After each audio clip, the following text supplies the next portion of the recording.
नमस्ते, मैं हूं सुरेश कुमार एकलवे और आप देख रहे हैं बात सच है। इधर जम्मू कश्मीर के नगरोटा में 4 पाकिस्तानियों पर घोटा चलाकर हुरों की खोज में भेजा गया। उधर संयुक्त अरब अमीरात ने पाकिस्तानियों को लोटा पकड़ा दिया। यानी पड़ोसी पाकिस्तान के टोपीबाजों की दुनिया भर में पिटाई और ठुकाई जारी है। भारत तो इनकी ठुकाई की गिनती पूरी तरह भूल चुका है, मगर खाड़ी के मुस्लिम देशों ने पाकिस्तानियों की बेइज्जती के चैप्टर लिखने शुरू कर दिए हैं। सऊदी अरब से बेइज्जती करवाने के बाद अभी तक संयुक्त अरब अमीरात के सारे तहमत उछाल रहे पाकिस्तान के दरवाजे इस खाड़ी देश में बंद होने के कगार पर है। संयुक्त अरब अमीरात ने पाकिस्तान को पहला किंतु बड़ा झटका दिया है।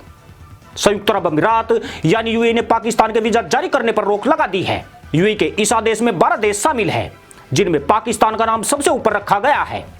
इस नियम के बाद अब कोई भी पाकिस्तानी टोपीबाज संयुक्त अरब अमीरात में नहीं घुस पाएगा। यानी जिस तरह नगरोटा में 4 पाकिस्तान मुसलमान आतंकी घुसे थे, अब यूएई में घुसने का यही रास्ता बचता है। खास बात यह है कि यूएई के आदेश में भारत का नाम नहीं है, पर ज्यादा चौंकाने वाली बात यही है कि यूएई द्वारा जिन देशों के वीजा पर रोक लगाई गई है उनमें सभी मुस्लिम मुल्क हैं, जिनमें तुर्की, Iran, Yemen, Syria, Iraq, Somalia, Libya, Kenya और अफगानिस्तान जैसे देश हैं।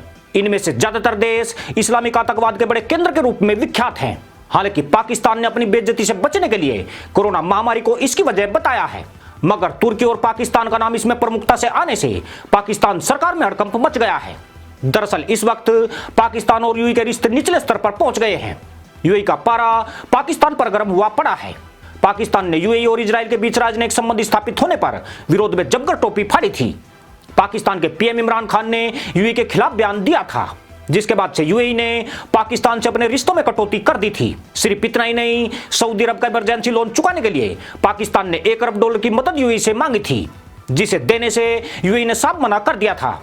यानी पहले से ही बढ़ के यूएई ने पाकिस्तान को जोर का झटका दिया है। इस वीजा बैन के बाद पाकिस्तान को अब ज्यादा बड़ा डर सता रहा है। पाकिस्तान के 10 लाख से ज्यादा टोपीबाज यूएई में काम करते हैं। इनमें ज्यादातर लोग ड्राइवर, निर्माण कार्यों में मजदूरी और मस्जिदों के सामने बैठकर भीख मांगते हैं। पाकिस्तान को भय है कि कहीं गुस्सा आया यूएई वहां काम कर रहे पाकिस्तानियों को वापस पार्सल नहीं कर दे। यूं भी उसकी यह आशंका बेवजह नहीं है। यूएई में पिछले 5 सालों में क्राइम ग्राफ बहुत तेजी से बढ़ा है। सऊदी कानून शरिया के हिसाब से तय होता है और इस देश में बड़े पैमाने पर शरिया अदालतें गठित की गई है। आमतौर पर शरिया कानून मुगल कालीन काल की याद दिलाते हैं, मगर बावजूद इसके यूएई में हर साल 2 से 3% अपराध बढ़े हैं, जिनमें बलात्कार जैसी जघन्य घटनाएं भी सामने आई है। हालांकि यूएई ने कई कानूनों को खत्म करके उन्हें काफी लचीला बनाया है, जिनमें लव इन लिव और शराब पीने बेचने की छूट दे दी गई है। पाकिस्तान के जाहिल टोपीबाजों के यूएई में जाने के बाद यहां साल दर साल क्राइम ग्राफ ऊंचा हुआ है। यूएई में होने वाली कुल आपराधिक घटनाओं में 40% से ज्यादा का ताल्लुक पाकिस्तानियों से रहता है। हालांकि पिछले साल तक यूएई पाकिस्तानियों की करतूतों के आंकड़े जारी नहीं करता था, मगर अब यूएई में पाकिस्तान की बजाय भारत की कूटनीति का डंका बजता है। पिछले कुछ सालों से यूएई प्रशासन पाक के टोपीबाजों पर सख्त हो रहा है। पाक नेताओं के मुताबिक यूएई उनके नागरिकों के साथ दोयम दर्जे जैसा व्यवहार करता है, साथ ही जरा सी बात पर उन्हें जेलों में डाल देता है। इस वक्त पाकिस्तान के 2000 से ज्यादा ऐसे टोपीबाज हैं जो यूएई की जेलों में सजा काट रहे हैं। इन मुसलमान अपराधियों पर गंभीर आरोप है और कई लोगों पर मृत्युदंड का खतरा मंडरा रहा है। यूएई ने पाकिस्तानियों के वीजा पर रोक लगाकर अपना संदेश पाकिस्तान तक पहुंचा दिया है। पाकिस्तान द्वारा अंतर्राष्ट्रीय फजीयत से बचने के लिए कोरोना महामारी का फंडा भी फैल हो गया है, क्योंकि सरकारी आंकड़ों के तौर पर देखा जाए तो कोरोना वायरस भारत में बड़े पैमाने पर फैला हुआ है। पाकिस्तान के दावे तो इस महामारी के खिलाफ जंग जीतने वाले हैं। ऐसे में यूएई कोरोना वायरस की वजह से वीजा पर रोक लगा था तो उसमें पहला नंबर भारत का होना चाहिए था, मगर यूएई ने अपने नए नियम में भारत को दूर रखा है। तुर्की, यमन, ईरान और अन्य मुस्लिम मुल्कों से भी यूएई का 36 का आंकड़ा चल रहा है। इसलिए वह इन सभी देशों को यूएई की जमीन पर आने से रोकना चाहता है, जबकि उसकी दिलचस्पी भारतीय और इजरायली कंपनियों और यहाँ के कामगारों में बढ़ रही है। भारत के करीब 26 लाख लोग यूएई में रहते हैं। ये भारत हर साल $13 अरब देश में भेजते हैं। खास बात यह है कि यूएई में भारतीय बड़ी कंपनियों में उच्च पदों पर कार्यरत है। साथ ही एक बड़ा श्रमिक वर्ग भी है जो यूएई में काम कर रही बहुराष्ट्रीय कंपनियों में मेहनत करके यूएई के विकास में योगदान देता है। जानकर हैरानी होगी कि अरब देशों के 10 सबसे दौलतमंद भारतीय दुबई में रहते हैं, जबकि पाकिस्तान के विदेश में जाने वाले सबसे ज्यादा भिखारी भी यही मिलते हैं। दुबई निवासी सुनील वासवानी भारतीय अमीरों में शीर्ष पर हैं। इनकी कुल संपत्ति $720 करोड़ के करीब है। यानी जिस $6 अरब के लिए पाकिस्तान ने खुद को IMF के सामने गिरवी रखा था, उससे भी कहीं ज्यादा दौलत वासवानी के पास है। यूएई की कुल आबादी 90 लाख के करीब है। और उसमें 26 लाख भारतीयों की मौजूदगी से समझ सकते हैं कि इस देश में भारत कितनी बड़ी ताकत हो सकती है। यह इसी ताकत का कमाल है जो यूएई की अदालतों में अरबी और अंग्रेजी भाषा के साथ यहां हिंदी भाषा भी जुड़ गई है, जबकि पाकिस्तान की हालत यहां एक भिखारी मुल्क से ज्यादा नहीं है। पाकिस्तानियों को यूएई में केवल शक की दृष्टि से ही नहीं देखा जाता है, बल्कि उनके साथ जानवर जैसा बर्ताव भी किया जाता है। यूएई प्रशासन उन पर हर वक्त नजर बनाए रखता है, मगर बावजूद इसके यह लोग अपनी मदरसा पैदाइश की प्रवृत्ति दिखाने से बाज नहीं आते हैं। पिछले 6 महीने से सऊदी अरब उनके देश में मौजूद पाकिस्तानियों का कच्चा चिट्ठा तैयार करने में जुटा है।